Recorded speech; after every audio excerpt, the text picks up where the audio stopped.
મહાભારત સુધી લંબાય છે કે જ્યારે અશ્વત્થામાનું બ્રહ્માસ્ત્ર ઉત્તરાના ગર્ભ પર પડે છે, પરીક્ષિત મૃત જન્મે છે. ફરી પરીક્ષિતનું કનેક્શન ભાગવતમાં આવે છે. ભાગવત પરીક્ષિતને કહેવાય છે 7 દિવસ, એ વાત કહેશે આપને. પણ પરીક્ષિત ઉપર જ્યારે બ્રહ્માસ્ત્ર પડે છે અને પરીક્ષિત મૃત જન્મે છે, કૃષ્ણ હવે થોડા વૃદ્ધ થયા છે, મહાભારત પૂરું થયું છે, પરિવાર ઠર્યો છે. અને એવા સમયે દ્રૌપદી રાજ્યસભામાં જઈને કહે છે કે જુઠ્ઠો, તું બેકાર માણસ, ગામને છેતરી, મને છેતરી. મને તો એમ હતું કે કમસે કમ મારી સાથે સાચું બોલીશ. તે મને વચન આપેલું કે મારું બાળક, મારું આજે પાંડવનું છેલ્લું સંતાન એ તો વંશ રાખશે, અને આ તો મૃત જન્મ્યું. જુઠ્ઠો, બેકાર માણસ તું. બધું સાંભળે છે. રાજ્યસભાની વચ્ચે દ્રૌપદીનો ક્રોધ, એનો આક્રોશ, એનું આક્રંદ, કૃષ્ણને જે કંઈ કહે છે તે બધું એ સાંભળે છે. ને પછી ઉભા થાય છે અને એની સાથે સૂતાગારમાં જાય છે, ડિલિવરી રૂમમાં, જ્યાં પુરુષ કદી ન જાય. ત્યાં જઈને હાથમાં પાણીની અંજલિ લે છે અને ફરી 6 શ્લોકો બોલે છે. આ 6 શ્લોક બહુ રસપ્રદ છે. પહેલો શ્લોક એમ કે છે કે મેં જો હંમેશા પાંડવોનું શ્રેય કર્યું હોય તો બાળક જીવતું થાય. મેં પાંડવોના શ્રેયમાં જગતનું શ્રેય જોયું હોય તો બાળક જીવતું થાય. મેં હંમેશા સુરાજ્યનું સ્વપ્ન જોયું હોય તો બાળક જીવતું થાય. મેં સ્વયં માટે કશું ન કર્યું હોય તો બાળક જીવતું થાય. અને છેલ્લું, મેં કદી સ્વાર્થથી કંઈ ન કર્યું હોય તો બાળક જીવતું થાય. ને છેલ્લો શ્લોક, છઠ્ઠો, કે મેં જીવનભર બ્રહ્મચર્યનું પાલન કર્યું હોય તો બાળક જીવતું થાય. પરીક્ષિત રડે છે, મૃત અનાઉન્સ થઈ ગયેલું બાળક રડે છે. બહુ સુંદર શ્લોક છે. કૃષ્ણ રૂકમણી દ્રૌપદીની સામે જુએ છે, એની આંખોમાં ફરિયાદ છે, ઉપાલંબ છે કે તું બાકી તો જવા દે. You did not believe me, forget about it, I don't want to talk to you. કેટલી પીડા હશે. તમે વિચારો કે જે વ્યક્તિને અનકન્ડિશનલ અને જીવનભર મદદ કરી છે, એ વ્યક્તિ જ્યારે આવીને એમ કે તું જુઠ્ઠો છે અંત સમયે, કેટલું બધું ખરાબ લાગ્યું હશે. આઈ એમ શ્યોર કૃષ્ણની હરિવંશની કથાઓમાં પીડા છે. કૃષ્ણ કઈ હંમેશા ખુશખુશાલ ડાન્સિંગ ગોડ, મ્યુઝિક ગોડ નથી રહ્યા.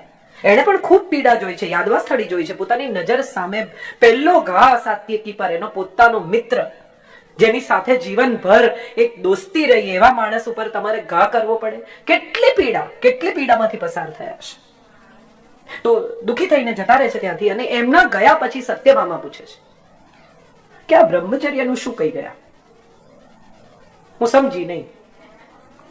આટલી પત્નીઓ, આટલા પુત્રો, આટલા પ્રપૌત્રો, અને ત્યારે દ્રૌપદી આંખોમાં અશ્રુ સાથે જવાબ આપે છે કે કૃષ્ણના એક પણ લગ્ન સ્નેહ લગ્ન નથી, એના બધા દેહ લગ્નો છે.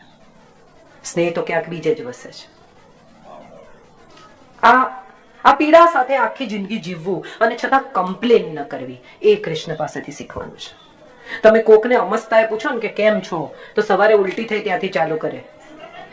અરે ભાઈ, હું તમને કહું, મારી તો તબિયત એટલી બગડી ગઈ, મને તો આમ થયું, ગરમી, કોકને ગરમી બહુ. હમણાં તો કેટલા લોકોને હું જોઉં છું, ભગવાન ઉપાડી લે, બહુ ગરમી. અરે તો ઉપર ઠંડક છે એવું કોઈ પ્રોમિસ છે? આ ગરમી ઉપરથી જ આવે છે, ઉપર કદાચ વધારે હશે. સૂર્યની પત્ની સંજ્ઞા એના પોતાના પતિના તાપથી ભાગી છૂટે છે અને પોતાની જ બેન છાયાને સોંપી જાય છે કે રાખો. અને એ છાયાને 3 સંતાનો થાય છે, યમ, યમુના અને શનિ. અને યમુના ધ્રુજ્યા કરે છે, કોન્સ્ટન્ટ થરથરતી છે પિતાના ક્રોધથી. અને એ યમુનાને જ્યારે ઋષિઓને પોતાની યમુનાનો તાપ બહુ અસહ્ય થઈ જાય છે, ત્યારે કહે છે કે હું તો મારા ભીતરના તાપથી બળું છું. આ ભીતરના તાપથી બળતી યમુના, જ્યાં એને ગૌતમ ઋષિ કહે છે કે હું તને આશીર્વાદ આપું છું કે જ્યારે કૃષ્ણ અવતાર લેશે અને જ્યારે એના અંગૂઠાનો તને સ્પર્શ થશે ત્યારે તને શાતા મળશે. સાહેબ, જેના અંગૂઠાના સ્પર્શથી શાતા થાય, એ આમ હડપચી પકડીને ઊંચી કરે તો કેટલી શાતા વળી હશે ભીતર ક્યાંક. કેટલું બધું બદલાઈ ગયું હશે એક સેકન્ડમાં અંદર. એની સામે ઉભા રહેવાથી પણ તમને એમ થઈ જાય કે કઈ માગવું નથી, કઈ જોઈતું નથી, બસ તને મળી લીધું, સારું લાગે છે. હવે ક્યારેક કોઈક દિવસ મને જરૂર પડે તો આવીને ઉભો રહેજે ભાઈ, એનાથી વધારે કાંઈ તારી પાસે જોઈતું નથી. અને આવું તમે ન કહો તોય, તમે જો ખરેખર હૃદયપૂર્વક બોલાવો તો આવ્યા વગર રહેતું જ નથી. એ નરસિંહ હોય તો પણ, એ મીરા હોય તો પણ, એ સૂરદાસ હોય તો પણ, એ રસખાન હોય તો. પઠાણ રોજ જંગલમાં જાય છે, એની સાથે એક નાનો છોકરો રમે છે સાહેબ, અને એ છોકરો માખણ ખાય ને મોરપીંછ પહેરે ને આવું. એ આવીને કોકને કહે છે તો કે કૃષ્ણ હશે, અને રસખાન આવીને કહે છે કે એમ, તો ચલો ચલો તમને બતાવું. જ્યારે લોકોને બતાવવા જાય છે ત્યારે ત્યાં કૃષ્ણ નથી. ભીતર છે સાહેબ, બહાર બતાવવા ગયા તો મર્યા. જે ક્ષણે કૃષ્ણનું પ્રદર્શન કરવાનો પ્રયત્ન કર્યો એ ક્ષણે કૃષ્ણ વેનિશ. અનુભવો, સંવાદ કરો, ઝઘડો, રડો, ફટકારો, એને બધું કરો, પણ અંગત. તમારો કૃષ્ણ જુદો, એમનો જુદો, આમનો જુદો, આમનો જુદો, આમનો જુદો. દરેક ગોપીને મળે. કોઈ પણ ગોપીનો કૃષ્ણ બીજી ગોપી જેવો નથી. આ મજા છે. આ હું માનું છું ભાગવત શીખવે છે કે કોઈનો કૃષ્ણ બીજા જેવો નથી. તમારો ઈશ્વર તમારો પોતાનો છે, એનો ઈશ્વર એનો છે, આનો આ છે, આનો આ છે. ન પડો એમાં. કોઈના ઈશ્વર સાથે તમારા ઈશ્વરની સરખામણી ન કરો. એ હું માનું છું ભાગવત શીખવે છે. આપણે બધા બહુ સરખામણી કરીએ કે ઇસ્લામમાં આમ કીધું, ફલાણામાં આમ કીધું, આમાં આમ કીધું. કોણે કીધું? કોઈએ સાંભળ્યું છે? મેં નથી સાંભળ્યું. શાસ્ત્રોમાં આમ લખ્યું છે. કેટલા લોકોને મેં એવું કહેતા સાંભળ્યા છે, આવું શાસ્ત્રમાં લખ્યું. કયા શાસ્ત્રમાં? કાઢીને બતાવો, પાનું કહો. હું કહું ગોકર્ણ ગીતા 27માં પાને છે, ચોથા સ્કંદનો 79 અને 80મો શ્લોક. બે જ શ્લોકમાં ગોકર્ણ ગીતા કહે છે.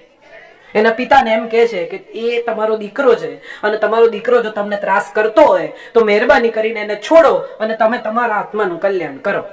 આવું આજથી હજારો વર્ષ પહેલા ગોકર્ણ નામના માણસે ભાગવતના ચોથા સ્કંદના 79 અને 80મા શ્લોકમાં કહ્યું છે કે સંતાન પણ જો નકામું હોય તો એને છોડી દેવામાં તમારા આત્માનું કલ્યાણ છે. હમણાં અહીંથી વૃદ્ધાશ્રમની વાત કરી વિજયભાઈએ. મારે તો એક એ પણ વાત કહેવી છે કે વૃદ્ધાશ્રમમાં રહેવું એ કોઈ બહુ દયનીય, અસહ્ય, બહુ પીડાદાયક પરિસ્થિતિ નથી. શેને માટે આપણે એને દયનીય, અસહ્ય પરિસ્થિતિનું સ્વરૂપ આપીએ છીએ? કોઈક વાર એવું થાય કે બધા જ સંતાનો વિદેશ રહેતા હોય અને માં અહીંયા એકલી રહેતી હોય, એને બદલે કોઈ સારા 5 સ્ટાર વૃદ્ધાશ્રમમાં રહેતી હોય તો એને એની ઉંમરના લોકોની કંપની મળે, એને ડોક્ટર મળે, એને 4 લોકો સાથે વાત કરવાની તક રહે. શું કામ આપણે એવું વિચારીએ છીએ કે વૃદ્ધાશ્રમ ખરાબ જ હોય, છોકરા કાઢી જ મૂકે? આવું કંઈ હોતું નથી. આ બધા મન સાથે જોડાયેલા વહેમો છે. મને એવું લાગે છે કે જેને જે ગમે ને એ પ્રમાણે જીવે એવી તક જો મળે તો માનવું કે સુખી છે. આ સાદો હિસાબ છે જિંદગીનો. તમને શું ગમે છે? તમને સંગીત સાંભળવું ગમે છે અને તમારી પાસે 4 મ્યુઝિકના કાર્યક્રમ છે મહિનાના અંતે, સાહેબ તમે સુખી છો. તમને સારું ખાવાનું ભાવે છે, નવી રેસ્ટોરન્ટ ખુલી છે, તમારા 4 મિત્રો છે, તમને કહે છે ચાલો જઈએ, તમે જઈ શકો છો, ખાઈ શકો છો, પચી જાય છે, સાહેબ તમે સુખી છો. સુખી હોવું હમણાં બહુ સરસ. એક દિવસ જુનાગઢ ગઈ હતી તો ભીખુદાનભાઈને મેં પૂછ્યું, મેં તું તમારા હિસાબે સુખ શું ભીખુદાનભાઈ? બહુ જબરદસ્ત વાત કરી. ભીખુદાનભાઈ જ્ઞાની, અત્યંત જ્ઞાની અને બહુ રસપ્રદ વ્યક્તિત્વ છે. બહુ સરસ વાત કરી ભીખુદાનભાઈએ કે તમારી પાછળ પોલીસ ન દોડતી હોય અને તમે ડોક્ટરની પાછળ ન દોડતા હો તો માનવું કે તમે સુખી છો. આનાથી વધારે સુખની કોઈ વ્યાખ્યા જ નથી. કોકના ફોન તમારે ન ઉપાડવાના, કોકના ઉપાડવાના, નંબરો બદલવાના, વળી કોક તમને મળી જાય તો કે અરે બાપરે આને મળ્યો એટલે પેલાને કહેશે તો પેલાને કહેશે લાવો ભાગો અહીંથી. આવું કંઈ ન કરવું પડે. તમે સૌને આનંદથી મળી શકો અને સાંજના છેડે તમારા 3 ડોક્ટરને. પણ ડોક્ટરની બી એક મજા છે, મને બહુ ગમે છે. ડોક્ટર અને વકીલ આ 2 જણા કદી પરફેક્ટ થાય જ નહીં. એ જીવનભર પ્રેક્ટિસ કરે અને પ્રેક્ટિસ આપણા ઉપર કરે. દર વખતે એક નવો પેશન્ટ, એની નવી પ્રેક્ટિસ. અને આ નવી પ્રેક્ટિસની મજા શું કે કોઈ દિવસ ક્યારેય તમને ખાતરીપૂર્વક એમ ન કહી શકે કે તમે સાજા થઈ જશો કે તમે કેસ જીતી જશો. We will try. બહુ સારો હોય તો કે we will try our best. પણ કોઈ તમને એમ કે થઈ જશે તો એવો એક જ છે, એ તમને એમ કે આવ્યો ને જા કરી દઈશ, 100% કરી દઈશ, તું ચિંતા ન કર, તારું કામ થઈ જાય, તું સુઈ જા ઘેર જઈને. કેટલા દાખલા. મિત્ર છે સુદામા, દોસ્ત એકદમ પાક્કો, કોઈ દિવસ ગયો નહીં. એક દિવસ પત્નીએ કહ્યું ભાઈ તું જા, ભાઈ તું જા. તમે વિચારો કેટલી કેટલી મજાની જિંદગીઓ હોય છે જગતની. શૈલેન્દ્ર, રાજ કપૂરના આટલા સારા લિરિક રાઇટર, રાજ કપૂરની ફિલ્મોના ઉત્તમ ગીતો હસરત જયપુરી અને શૈલેન્દ્રએ લખ્યા. શૈલેન્દ્રજી મુશાયરામાં કવિતાઓ વાંચે. રાજ કપૂર એક દિવસ મળવા ગયા અને એમણે જઈને કહ્યું કે મારી ફિલ્મો માટે લખો યાર. એ વખતે ગીતકાર અને કવિ બે જુદા. ફિલ્મોના ગીતો ના લખે, બેકાર. કવિ એટલે મુશાયરામાં વાંચે, એનું સન્માન હોય, એને તાળીઓ મળે. ગીતકાર એટલે ફાલતુ પૈસા લઈને ગીત લખે. આવું આપણે ના પોસાય. એટલે શૈલેન્દ્રએ કહ્યું કે હોશ મેં આવો, મેં કવિ હું, ગીતકાર નહીં હું. ભલે. રાજ કપૂરે એક કાર્ડ આપ્યું અને કહ્યું કે ભાઈ કોઈ દિવસ જિંદગીમાં જરૂર પડે, ઈચ્છા થાય, મળવાનું મન થાય તો આવજે. એ પછી શૈલેન્દ્રની જિંદગી વીતી. લગ્ન કર્યા કમલા નામની બહેન સાથે, જીવન ચાલ્યું, કોઈ બીજો સમસ્યા રહી નહીં. પણ પૈસા બહુ ખૂટે. પરિવાર, છોકરાઓ ધીમે ધીમે વધતું ગયું. મુંબઈ જેવું શહેર. પત્ની રોજ કહે કે પેલું કાર્ડ છે રાજ કપૂરનું, આટલું તમને કીધું પણ જતા નથી. આ સુદામાની પત્ની જેવી કે છે તું વારે વારે કે કૃષ્ણ ઓળખે છે, કૃષ્ણ ઓળખે છે. જા. શૈલેન્દ્રની પત્ની કહે કે તું વારે વારે કે રાજ કપૂર આવ્યો તો, રાજ કપૂર જતો તો છે નહીં, ક્યાંકથી મળ્યો હશે કાર્ડ. એક દિવસ એમને પણ ચીડ ચડી, ઘરમાં બિલકુલ પૈસા નહીં. વરસાદ પડે મુંબઈ શહેરનો અને ગયા રાજ કપૂરને ત્યાં. જઈને રાજ કપૂરને કહ્યું કે મેં આયા હું, આપને કહા થા કામ લેને કે લીએ. રાજ કપૂરે કહ્યું કે મારી ફિલ્મ પૂરી થઈ ગઈ છે, બરસાત, ટાઇટલ સોંગ બાકી છે, લખી શકે? કોશિશ કર सकता हूं, I will try my best. વકીલ જેવું. એટલે એને કહ્યું અચ્છા ઠીક છે, લખ. બહાર બેસાડ્યા, ચા બા પીવડાઈ. ખૂબ વરસાદ, પેન્ટ વાળીને આવેલા, આટલું આટલું પાણી. બહાર બેસીને એને લખ્યું, બરસાત में हमसे मिले तुम सजन, तुमसे मिले हम. કવિ કેવી સિચ્યુએશન્સ માંથી ગીત લખી શકે? પીડામાંથી પણ ગીત જન્મે. તીસરી કસમ બનાવી, પૈસા વૈસા ખતમ થઈ ગયા, પોતાના જ લોકો રખડાવે, પોતાના જ લોકો હેરાન કરે, પોતાના જ લોકો મદદ ન કરે, પૈસે ટકે તદ્દન ખુવાર થઈ ગયા. અને જે માણસને એમણે પ્રોડ્યુસર બનાવેલો, એના ઓફિસની બહાર બેસી રહ્યા, ખબર પડી કે અંદર શંકર જયકિશન બેઠા છે. 2.5 કલાક એમને બહાર બેસાડ્યા. આ એ જ લોકો કે જેની સાથે વર્ષો વર્ષ કામ કર્યું. હવે પૈસા નથી, કોઈ નથી. નીકળતી વખતે એક નાનકડી ચિઠ્ઠી લખી, પ્યુનને આપી કે શંકર કે જયકિશન બેમાંથી જે બહાર નીકળે એને આપી દેજે. ચિઠ્ઠીમાં શું લખ્યું? छोटी सी ये दुनिया पहचाने रास्ते हैं, तुम कभी तो मिलोगे, कहीं तो मिलोगे तो पूछेंगे हाल. આ મજા છે. તો સુદામા જેવો મિત્ર ત્યાં પહોંચે છે, માંગી શકતો નથી, પૈસા નથી, કશું નથી. પત્નીએ ધકેલ્યો છે, આવ્યો છે બિચારો, પણ કહી શકતો નથી કે મને પૈસા જોઈએ છે, મને કંઈક મદદ કર. આવું તો બોલાતું નથી મોઢામાંથી. અજાચક બ્રાહ્મણ છે. એની સામે એક બીજો દાખલો, દ્રોણ અને દ્રુપદનો. દ્રુપદ જાય છે દ્રોણ પાસે ગાય માંગવા, આ મોટા રાજા પાસે. એક ગાય, દીકરાને દૂધ પીવડાવવા, કઈ નથી જોઈતું. દ્રુપદ અપમાન કરે છે, કાઢી મૂકે છે. મહાભારતની શરૂઆત દ્રૌપદીના વસ્ત્ર ખેંચાયા કે દ્યુત રમાયું ત્યાંથી નથી થઈ. એટલું બધું અપમાન કરે છે દ્રોણનું ને કાઢી મૂકે છે. અને નીકળતી વખતે દ્રોણ નક્કી કરે છે કે હવે હું તને સમજાવું કે બ્રાહ્મણ શું કરી શકે. બ્રહ્મ તેજ છે, બ્રહ્મરંધ્ર અહીંયા છે. ગીતાના 15મા અધ્યાયનો પહેલો શ્લોક છે, ઉર્ધ્વ મૂલ અધ શાખા અશ્વત્થ પ્રાહુર્ય. માણસ એક જ એવું પ્રાણી છે કે જેના મૂળ ઉપર છે અને શાખાઓ નીચેની તરફ વિસ્તરેલી છે. બાકીના બધા આડા છે અથવા ઊંધા છે. એક જ એવું પ્રાણી જેના મૂળ ઉપર ને શાખા નીચે. આ બ્રહ્મરંધ્ર છે, આ બ્રહ્મ તેજ છે. બ્રહ્મચારી કોણ છે? જે બ્રહ્મ તેજનું પોતાના રોજિંદા જીવનમાં ચારણ કરે છે, પાલન કરે છે, એ બ્રહ્મચારી છે. તો કૃષ્ણ કહે છે કે આ બ્રહ્મચારી છું.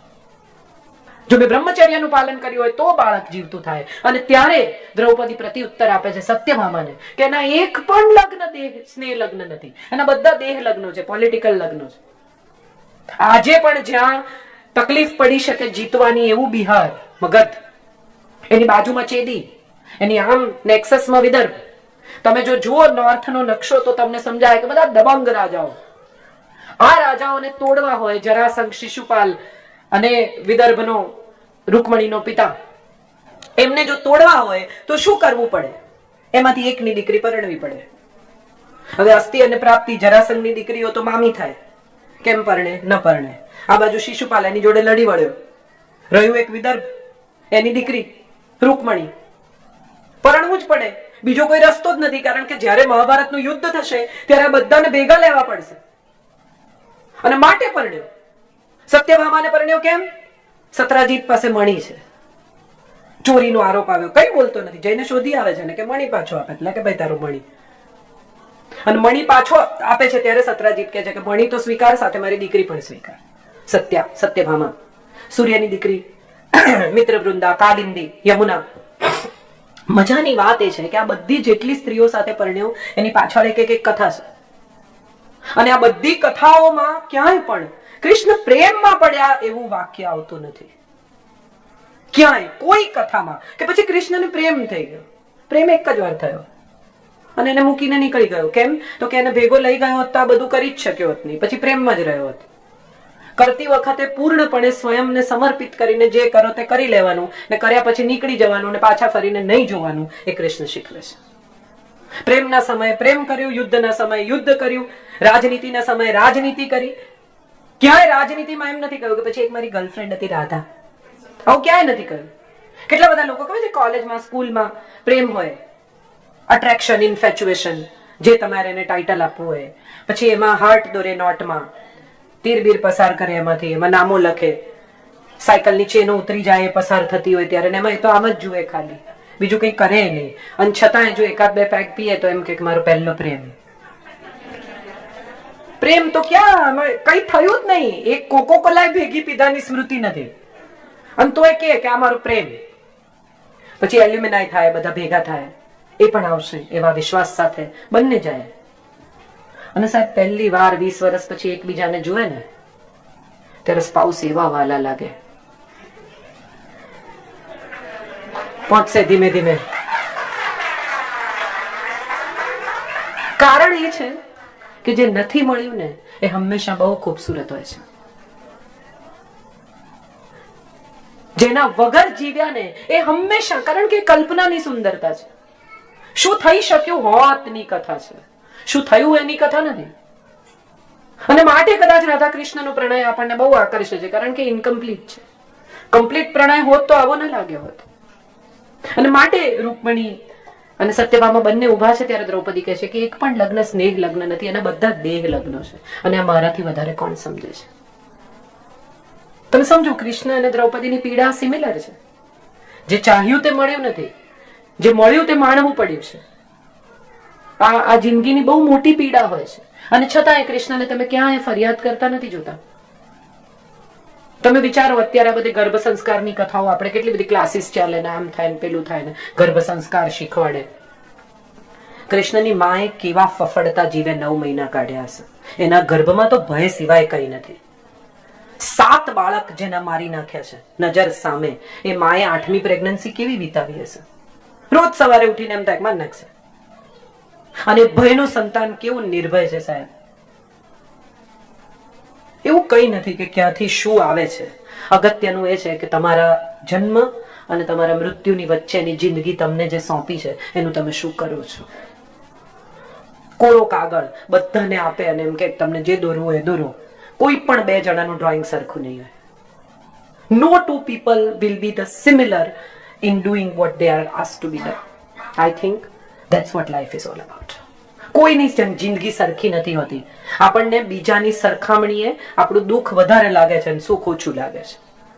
આ આપણો પ્રોબ્લેમ છે કે આપણું સુખ બીજાની સરખામણીએ ઓછું છે ને આપણું દુઃખ બીજાની સરખામણીએ વધારે છે. કૃષ્ણએ કોઈ દિવસ નથી કહ્યું હું દુઃખી છું. કોકને તમે પૂછો તો બહુ મજા આવે કે શું તમારું નામ બધું બરાબર ને? અરે બેસો બેસો, તમને કહું, સાવ નાનો હતો ને ત્યારે મારા મા બાપ મને મૂકી આવ્યા. અહીંથી ચાલુ થાય આમ તો કથા. પછી ગર્લફ્રેન્ડને છોડી દેવી પડી, પછી મામાને મારા હાથે માર્યો બિચારો. હવે મને એમ થાય છે કે ભૂલ જ થઈ ગઈ. આવી કથા કહી જ શકાય જે મળે એને. પણ એ કોઈ દિવસ પોતાની પીડાની કથા નથી કરતો, બીજાની પીડા હરે છે સાહેબ. જે એને અડે, જે એની નજીક જાય, જે એની આસપાસમાં હોય, એ બધાની ભીતર ઉજાસ કરવાનું કામ કરે છે કૃષ્ણ. તમસને દૂર કરે છે, રજસનો અહંકાર કાઢી નાખે છે અને સંપૂર્ણપણે સત્વ કરે છે. કેમ? કારણ કે જગત આખાને મથીને જે માખણ નીકળે છે એ કૃષ્ણને પ્રિય છે.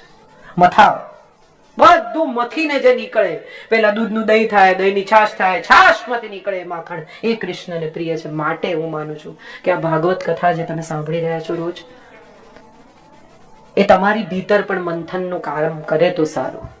કશું મથાય તો અંદરથી અમૃત નીકળે.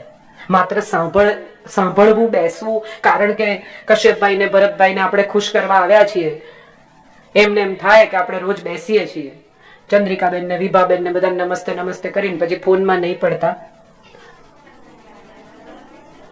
તમને તમારે ઘેર કોઈ કચરો આપી જાય બેગ ભરીને, તો તમે એનું શું કરો?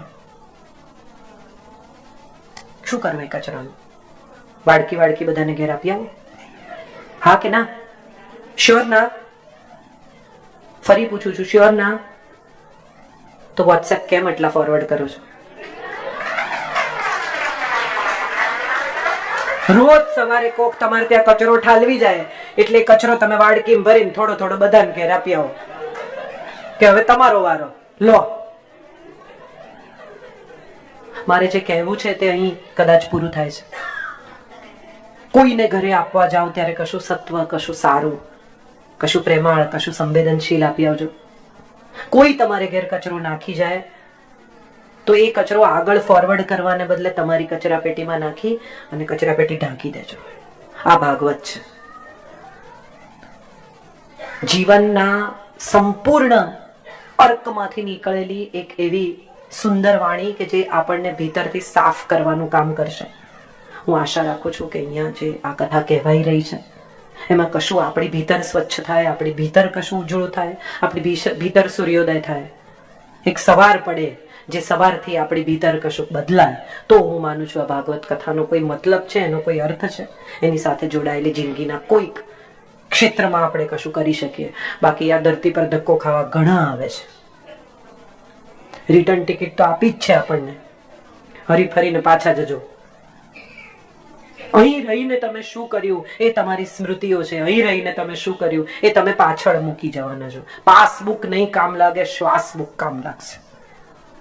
So let's hope that we are doing something in these days. આ 7 દિવસનો યજ્ઞ જે એમણે આરંભ્યો છે એ યજ્ઞમાં ક્યાંક કશેક આપણે પણ આપણી અશ્રદ્ધાની, આપણા તમસની આહુતિ આપીએ, એને બાળીને રાખ કરીએ તો ક્યાંક કૃષ્ણ અડપચી પકડીને આપણને પણ ઝટકો મારશે 100%. બહુ આભારી છું તમારા સૌની કે આટલા સ્નેહથી, આટલા આદરથી મને સાંભળી. રૂપારેલ પરિવારે જે યજ્ઞ આરંભ્યો છે એમાં મને પણ 2 સમિધ નાખવાની તક મળી. ફરી એકવાર આપ સૌ જે વિદેશથી પધાર્યા અહીં સુધી, સૌનો આભાર. અશોકભાઈના ચરણમાં પ્રણામ. અને આપ સૌને પ્રણામ કરીને, આપ સૌની ભીતર વસતા કૃષ્ણને પ્રણામ કરીને હું મારી વાત પૂરી કરું છું.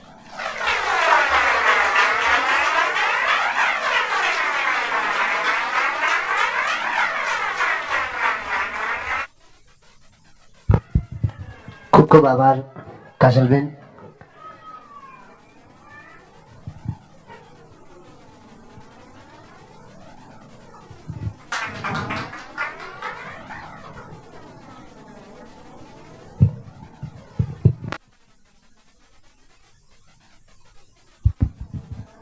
હા, અહીંયા ઉપસ્થિત ઘણા બધા શ્રોતાઓ આપણે કાજલબેનને સાંભળ્યા. કોઈને પ્રશ્નોત્તરી કંઈ કરવી હોય તો કાજલબેન આપણને અવશ્ય જવાબ આપશે. કોઈને કઈ પ્રશ્ન હોય કાજલબેનને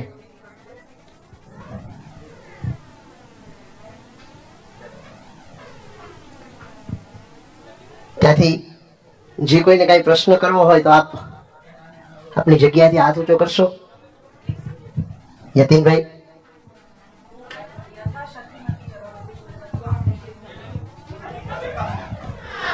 મને બધું આવડે છે એવું માનવાની જરૂર નથી, પણ મારા વાંચનના આધારે મને જે ખબર હશે એ કહીશ. એટલે એવી કોઈ પેલી પણ નથી કે મને બધું ખબર જ છે ને હું જવાબ આપી છે. ના, એવો તો કોઈ સવાલ નથી. જી જતીનભાઈ, પણ એક સવાલ એવો છે કે બેન, આપની લોકપ્રિયતાનું રહસ્ય શું છે? આપના વાંચન, વિચારો કે રજૂઆત?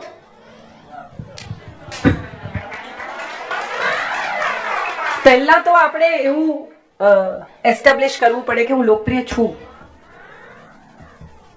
અને જો છું તો લોકો જ નક્કી કરે કે એનું રહસ્ય શું છે. હું કોણ નક્કી કરનારી? તમને શું ગમે છે? મેં કહ્યું ને, સૌનો ઈશ્વર જુદો છે. કોઈને વાંચન ગમે, કોઈને વિચાર ગમે, કોઈને રજૂઆત ગમે. હું ખાલી એક સરસ કિસ્સો કહું, તમને મજા આવશે. હમણાં એક કાર્યક્રમમાં મેં બાપુને ત્યાં પણ આ કિસ્સો કહ્યો હતો કે એક કાર્યક્રમ હતો, એમાં પોડિયમ બહુ ઊંચું હતું. એટલે બધા પુરુષો આવીને મારી પહેલા બોલ્યા કે કલેક્ટર હતા, અને બીજા કોઈક ભાઈ હતા, અને ત્રીજા ભાઈ હતા, બધા બોલી લીધું. પછી મારો વારો આવ્યો, એટલે હું આવી એટલે ધમાધમ થઈ ગઈ, પોડિયમ ખસેડો, પોડિયમ ખસેડો. એટલે મેં આવીને કહ્યું, મેં કીધું આના પરથી આપણે એક વાત સમજી શકીએ કે સ્ત્રી માત્ર સાંભળવાની નહીં, જોવાની પણ ચીજ છે. લોકપ્રિય છું કે નહીં મને ખબર નથી, પણ મારો પ્રયાસ એ હોય છે કે દરેક વખતે હોમવર્ક કરીને આવું. મારે જે કહેવાનું છે એ વિષયને વળગીને મારી વાત કરું. વિષયાંતર, બકવાસ, કચરો, ગોળ ગોળ ફરવું અને શ્રોતાને પણ ફેરવવા આવું મને બહુ અનુકૂળ નથી હોતું, નંબર 1. અને વેરી ઇમ્પોર્ટન્ટલી અહીંયા બેઠેલા જે 200 જણા મને 1 કલાક આપે છે, એટલે 60 ગુણ્યા 200 એટલી મિનિટ વેડફવાનો મને અધિકાર નથી. 1000 લોકો બેઠા હોય, હું 1 કલાક બોલું તો એનો અર્થ એમ થયો કે મારી પાસે 60,000 મિનિટો છે. આ 60,000 minutes I have no right to or I cannot afford to waste.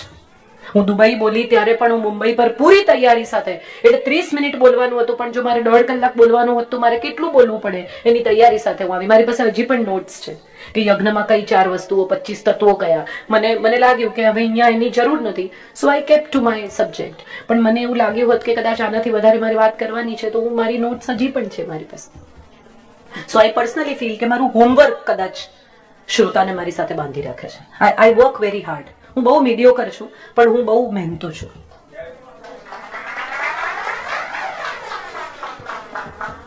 અન્ય કોઈને કઈ આજના વાંચન સાથે મેં બહુ મહેનત કરી છે, એટલે તમને કઈ મારા વાંચનમાંથી પૂછવું હોય તો that's more easier for me to answer. કાજલબેન, એક પ્રશ્ન એવો છે કે બધાય અમે 60 વર્ષના થઈ ગયા છીએ, તો 60 વર્ષ પછી લાઈફમાં ફેમિલી સાથે કેવી રીતે જીવવું જોઈએ એના માટે કઈ તમને આઈડિયા આપો ને. 60 વર્ષ સુધી જે કર્યું હોય ને એ ન કરવું.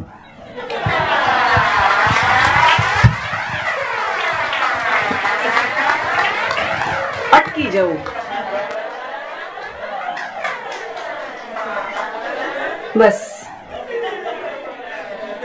હું માનું છું આમાં બધું આવી જાય છે. ગુસ્સો કર્યો હોય તો ન કરવો, પૈસા કમાવા સિવાયનું કઈ ન કર્યું હોય તો ન કરવું, સલાહો આપી હોય તો ન આપવી, સ્વયં સાથે સમય વિતાવવાનો પ્રયાસ કરવો, કારણ કે હવે સમય ઓછો છે. મરીઝ સાહેબે બહુ સરસ કીધું છે કે જિંદગીના રસને પીવામાં કરો જલ્દી મરીઝ. એક તો ઓછી મદિરા અને બીજું ગળતું જામ છે. જામ ગળવા માંડે 60 વર્ષ પછી. ટિકિટ કન્ફર્મ ક્યારે થાય ખબર નહીં, બાકી ટેબલ પર મુકાઈ જાય, જોતા રહેવું. આઉટ ઓફ સુટકેસ બેગો પેક કરી રાખવી. અને બેગો પેક કરવાની મજા એ છે સાહેબ કે હું અહીંયા રાજકોટ આવવાની હોઉં તો મારે જે 2 જોડી કપડાં જોઈએ એટલા જ લવાય, આખું વોર્ડરોબ ન લવાય. એટલે 60 પછી જ્યાં જવાનું છે ને ત્યાં જે જરૂર છે ને એટલું જ પેક કરજો, આખું વોર્ડરોબ નહીં કરતા. એક કાકા કાકી જતા હતા ક્યાંક, એરપોર્ટ પહોંચ્યા તો કાકાએ કહ્યું કે કઈ રહી નથી ગયું ને, તો કાકીએ કહ્યું કે ફ્રીજ લીધું હોત તો સારું થાત. તો કાકાએ કીધું કે ફ્રીજ કેમ? તો કાકીએ કીધું એરપોર્ટ તો પહોંચી ગયા પણ ટિકિટ, પાસપોર્ટ બધું ફ્રીજ પર છે, એટલે ફ્રીજ નહીં લેવાનું, એના પર પડેલી ટિકિટ ને પાસપોર્ટ લેવાના. આપણું કન્ફ્યુઝન એ છે કે આપણે પાસપોર્ટ ટિકિટ લેવામાં પેલું ફ્રીજ જોડે ઘસડીએ છીએ, નહીં ઘસડવાનું. જી હર્ષદભાઈ. કાજલબેન, તમને બધી જગ્યાએ જાઓ છો અને જુદા જુદા ઓડિયન્સને મળો છો અને એ તમને સાંભળે છે, તમને કઈ જાતનું ઓડિયન્સ વધારે ગમે? મને અહીંયા આજે જે ઓડિયન્સ મળ્યું ને, ખરેખર એવું મને ક્યાંય નથી મળ્યું ને આવું બધે કહું છું.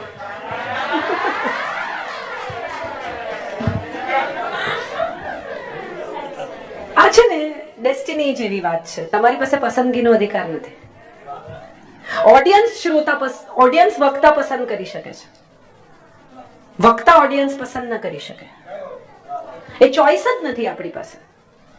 એટલે ચોઈસ કરવાને બદલે હું એવું પ્રયત્ન કરું કે હું મારા ઓડિયન્સને એજ્યુકેટ કરું, એ લેવલ પર લઈ આવું જ્યાં હું વાત કરી રહી છું. બધા નકામા છે, કોઈ કઈ સમજતું નથી, એનો કોઈ મતલબ નથી. એ સમજે ત્યાં સુધી એને લાવવાનું કામ હું માનું છું એક વક્તા કરે છે, અને એ કરતા રહેવું જોઈએ. We should upgrade our own audiences. We should upgrade them to a level where we want to talk. એવું થઈ શકે તો સારું, અને ન થઈ શકે ને એમ જ થાય કે નથી જ સમજતા તો થોડા નીચે ઉતરીને જોક્સ મારવામાં પણ કઈ વાંધો નથી. ધીમે ધીમે હસતા હસતા પણ પોતાની વાત કહી જ શકાય છે. દરેક વખતે જ્ઞાનની જ વાતો કરવી એવું કઈ નથી. ઘણી વખત એવું લાગે, એવી સમજણ પડી જાય કે મજા કરવા આવ્યા છે. જેમ કે લગ્નમાં મને ઘણા લોકો બોલાવે, હું પહેલા જ કહી દઉં કે લોકો પાર્ટી કરવા આવ્યા, લેક્ચર સાંભળવા નથી આવ્યા. છતાં એમ કે ના તમે આવો, લગ્ન વિશે વાત કરો, લગ્ન જીવન વિશે વાત કરો. હવે જે 2 જણા પરણવાના છે